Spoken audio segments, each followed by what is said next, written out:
Tayo po ngayon mga kaibigan ay mag-gardening. Mayroon akong garden dito. Sabi nga backyard gardening. So, ang backyard gardening ko is multi-croppings. Bakit multi-croppings? Mayroon dito, ayan o, nag-isa lang to, pitsay. Pitsay, alugbati, tapos mayroon pang fortune plant. Tapos dito may kamatis, ito, kamatis. Pagdating dyan, ayan may garbanzos. And then, malunggay. Kamatis po yan mga kaisuunan. Ayan o. Wala, mabunga kasi ewan ko na nangyari. Tapos dito naman, ayan may sili. Yung sili ko, ayan. Wala na, ang bunga niya nahinog na. Hindi na sunda. Mainit kasi ang panahon. And then, mayroon akong pwedeng mapagkunan ng kamote tops. Tapos dito, ayan o, malunggay. So anytime pwede ako magsabaw dito ng preskong isda.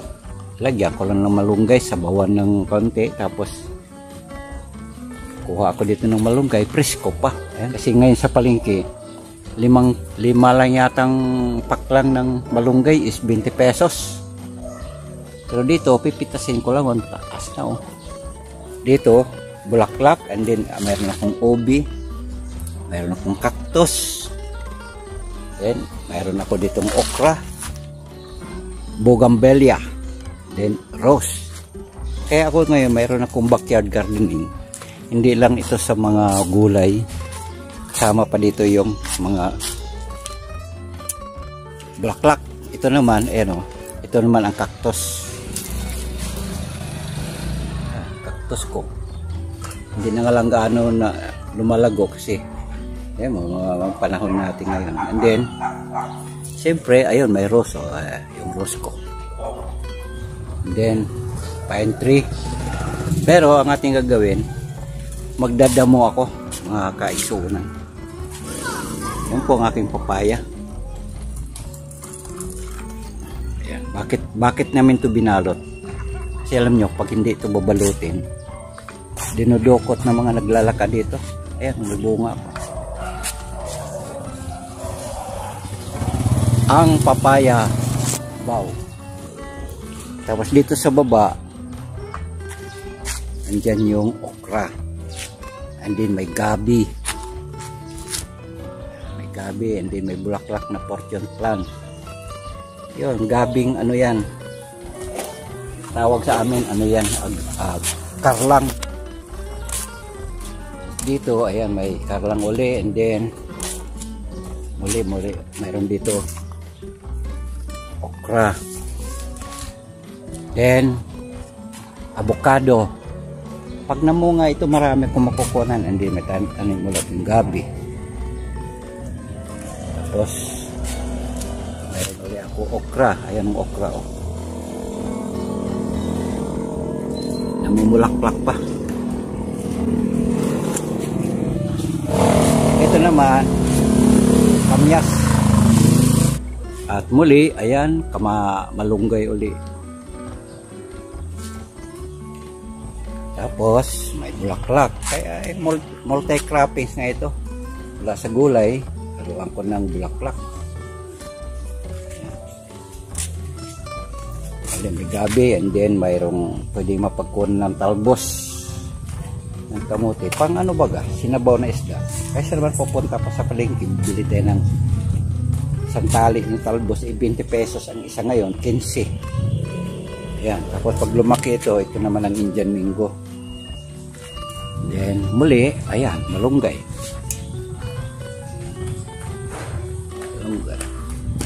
Tapos may katabi siyang papaya.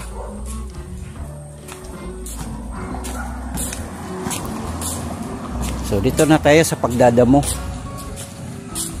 Siyempre, ang halaman pag napuno sa damo, hindi ito mamumunga. Tapos, pag ito lumaki, ayan, ang pinya po yan. Kasi, kaya hindi ko dadamuhan, ayan o, ang aming metro ng tubig. na tabunan ng damo. Sama dito, oh, may fortune plant pa. Tapos metro ng tubig. Okay.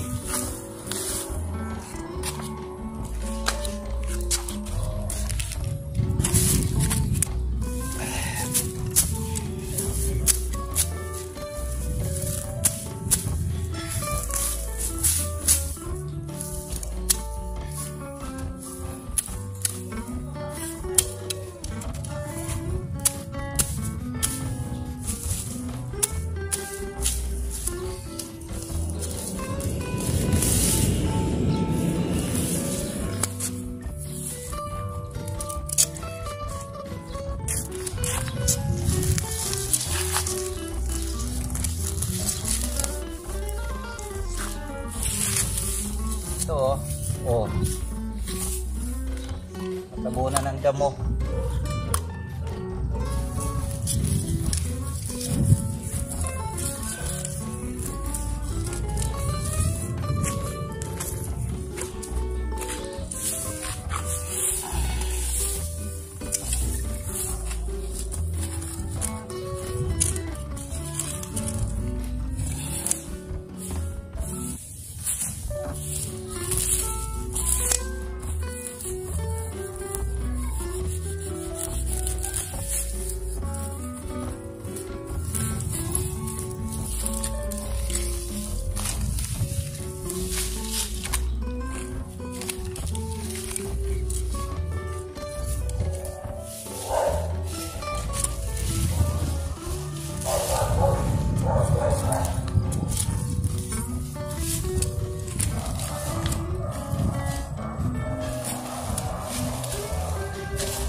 Kasi pag hindi ka matanggal, yan o, dapat iugat, tubo ulit.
So yun po, ang hirap pagiging magbubukid.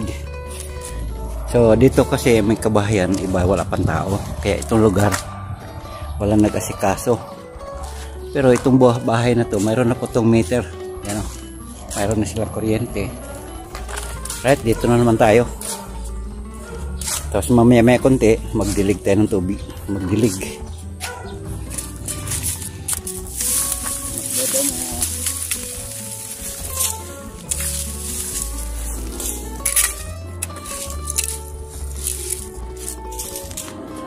Tapos itong aking okra, natabunan na ng sanga ng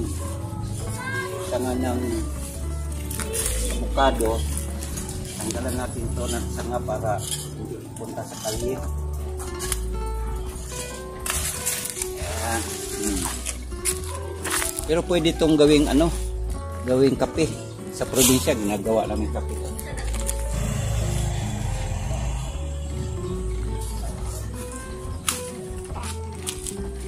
Ayan.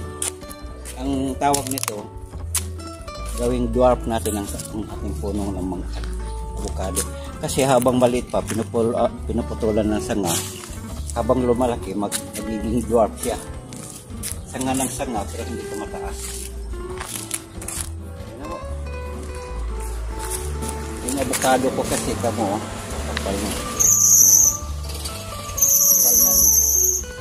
sanga.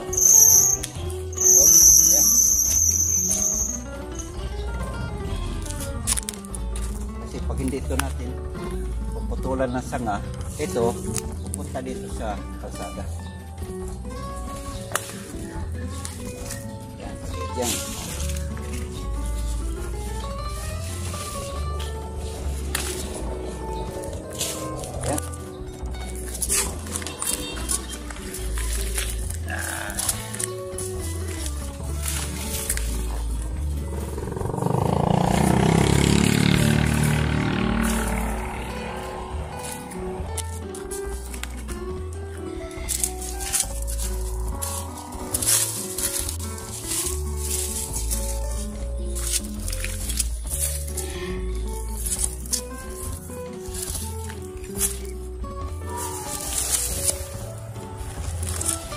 Daming mga baging na damo pa din to.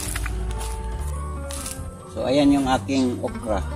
Kaya siya dito papaling dito sa kalsada kasi naiipit siya sa dahon ng avocado.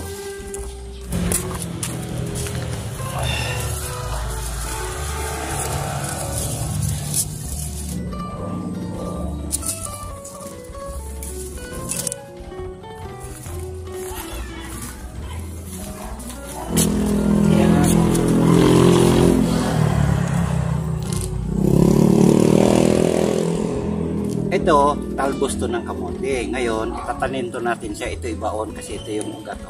Pag ganyan.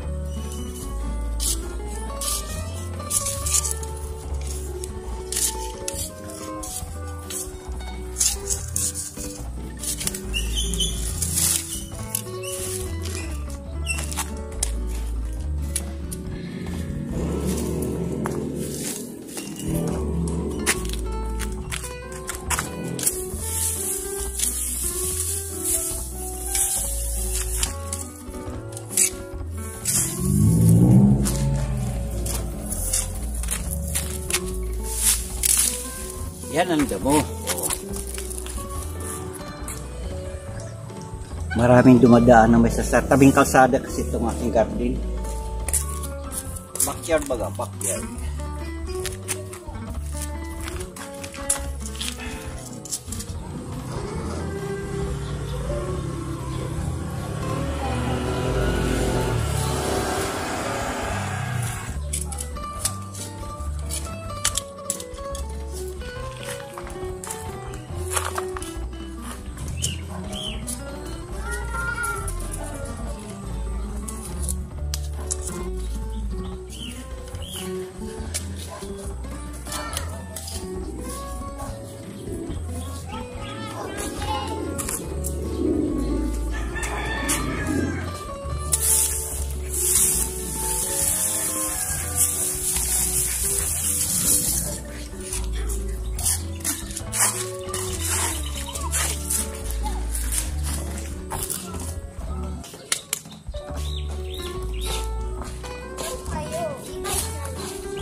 Mayroong tumitingin sa akin ah. Ang ginagawa niyo dyan? Ang ginagawa niyo dyan? Ha? Kamahulog kayo ah. So malaki na yung aking kamyas. Mga ilang ano na to, mamumunga to. Ang bunga pa naman ito mula ugat, mula puno hanggang sanga. Hoy, kayong dalawa dyan, baka mahulog kayo ha.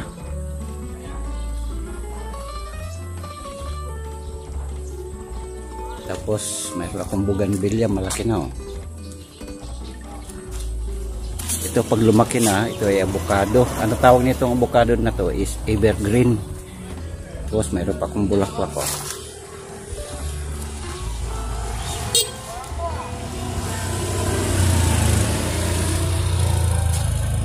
Ang aking okra. So ano to, multi croppings. Tapos ang aking karlang maliit pa yan, pero pag lumaki yan, mamunga yan. Naka-harvest na ko yan nung nakaraan. And then sa sulok nandiyan yung fortune plant, ay yung pako. Oh. Then ang laman nitong nakabalot na yan, papaya yan, bunga. Yan, binalot namin yan. Kasi yung iba ditong mga dumadaan, kinukuha yung bunga ng papaya namin, no? Dahil alam yung lugar namin, tabing kalsada. Yun. Pag may dumadaan dito, imbis pupunta sa palengke, mamimili, ay dadaan na lang dito at mamimitas. Libre pa. Ayan. Tapos, mayroon kaming ubi. Ayan. Kaya nga multi-cropping to, yung ubi namin gumagapag na lang sa ano. Gumagapag na lang doon. Pero malapit na po mamunga yan. Yun po ubi yan ah. Tapos meron kaming kalamansi. Markutid po yan. Kalamansi na yan. Yan po.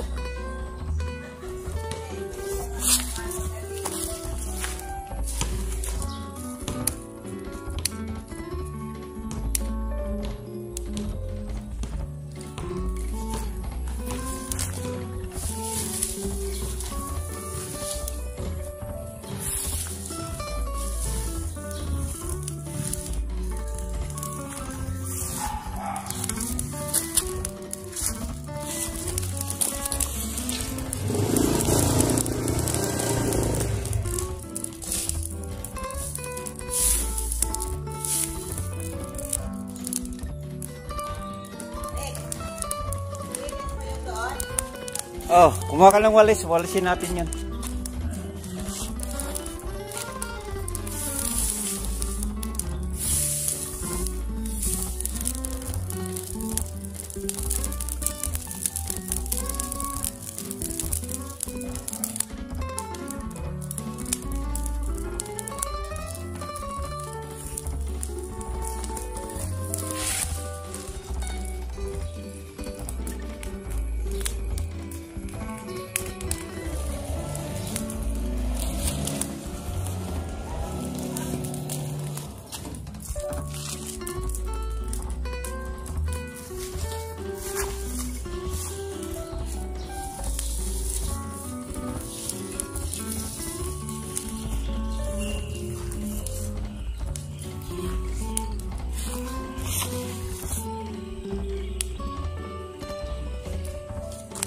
So hanggang dito lang po ang ating ginagawang backyard gardening and cleaning, pagdadamo sa ating mga halaman. Siyempre, kailangan nating linisin at ayusin yung kanilang mga lugar kasi pag marami namang puno na puro naman damo, hindi tataba at saka hindi mamumunga.